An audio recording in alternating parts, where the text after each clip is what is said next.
Alright guys, and welcome to the video. Today we are looking at, well, what is in my opinion the best starting classes in Hell Let Loose, and I'm going to break it down by each faction, and that's because of the, well, different weapons that each faction has. So I'm going to start with the Germans first. But first I just want to say that the support role is generally a good role to start with. Because of the supplies that the support role has, it pretty much forces you to stay close to your squad leader because they need your supplies to build a garrison, and then that in turn teaches you how important supplies and garrisons are. So support generally is a good role to play to understand more about the game mechanics quite quickly. But now for the Germans, the main weakness with the German default loadouts is the Kar 98. While it is a one-hit kill weapon to the chest up to 200 meters, it's a bolt action, and putting it up against like the M1 Garand, you're at a severe disadvantage. So we need to counter that a bit to ease you into the game a bit more.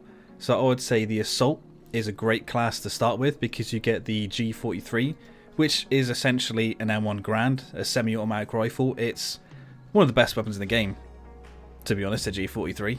You also get 2 grenades and 2 smoke grenades, which, you know, are just great to use. Of course, you get your frags, which can just, you know, kill multiple people at once, and then your smoke grenades to help block the enemy's vision so you can move up round on a flank or anything like that.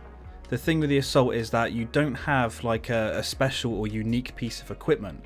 You are pretty much just focused on killing people, and when you're doing that, yes, stick with your squad because you should be with your squad, but because you have that semi-automatic rifle, you can kill people so quickly. Especially if you get that accuracy, you know, dead on. You can wipe out an entire squad in seconds.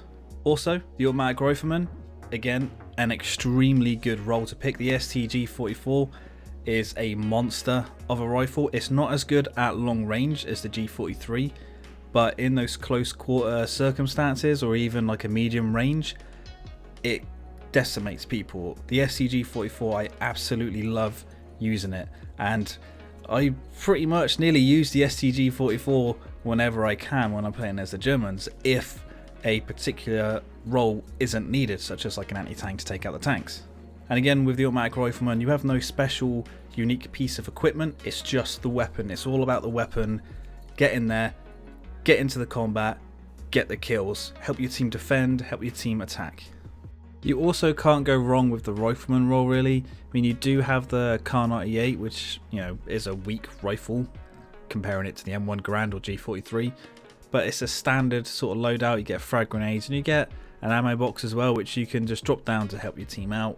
But really, for the Germans, because of the weakness of the Kar 98, to start out and just get used to the game, I would say go with Assault or automatic rifleman.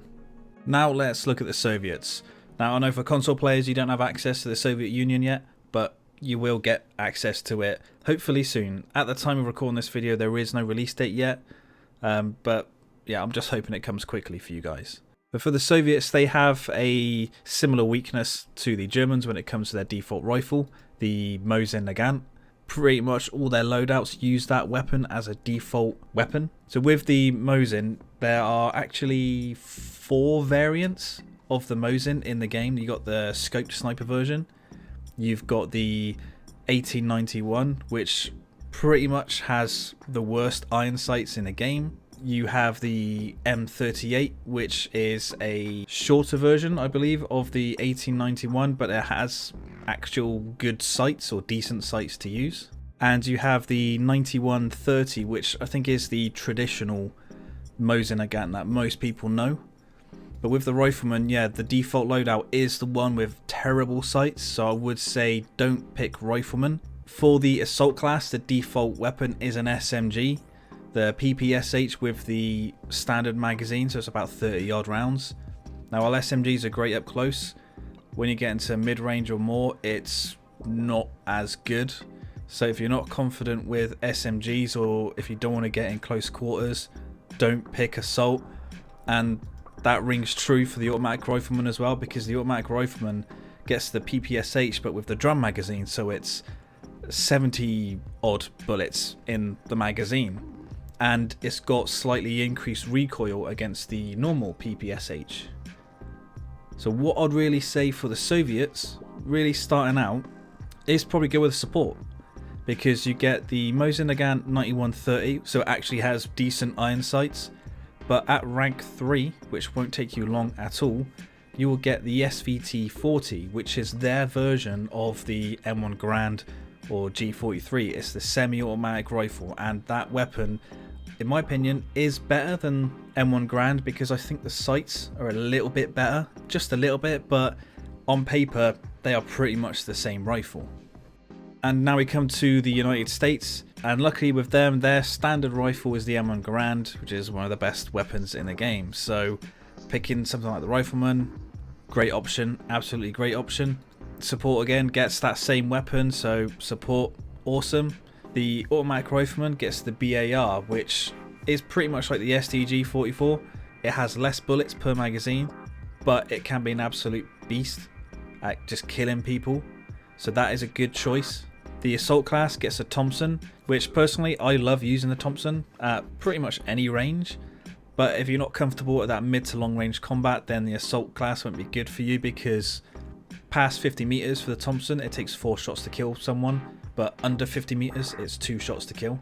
So for the United States, I would say Rifleman, automatic Rifleman, or support.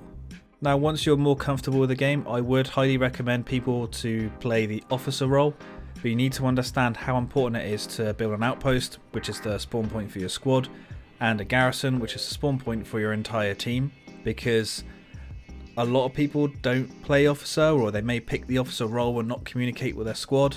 If you're going to play officer, make sure you are communicating with your team and try and keep everyone in your squad together, focused on a certain objective. Anti-tank is a role I think everyone should familiarize themselves with, because if there's no anti-tank role in your squad, you should pick anti-tank. Doesn't matter what team you're on, you should pick the anti-tank role, because not only if you're playing as the US or the Germans, a one shot from your bazooka will take out a garrison at long range. So if you spot one about 100 meters away, if you can land that shot, you can take out that garrison.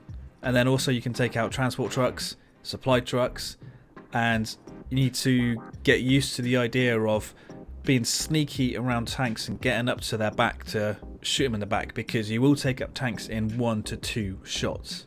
But the really heavy tanks may take 3, but you can at least do a hell of a lot of damage to them.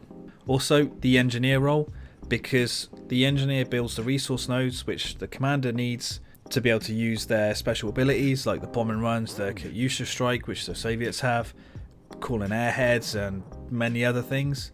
Playing as the engineer, you need to get used to the idea of maybe redeploying back to your HQ, grab a supply truck, drive it to like a friendly area, drop your supplies down and build some nodes. It's not the most glamorous of roles, but what it does for the team is a hell of a lot. Even if you don't get noticed that you're doing it, just getting those nodes down are incredibly important. And then especially if you're focused in a defensive squad, you can then build defense fortifications everywhere, like barbed wire, which cannot be passed unless they get blown up. But then you can also put down anti-personnel mines, anti-tank mines, and just getting those fortifications down on defending a point, the barricades to get extra cover, you can make a huge impact on defending that point. So I would always recommend playing engineer. So that's my thoughts on the best starting roles per faction in Hell Let Loose. Let me know your thoughts down in the comments below, and if you've got any tips for new players to those roles, chuck them in the comments as well. So thank you for watching, guys. Give this video a like, subscribe for more, and I'll see you on the next one.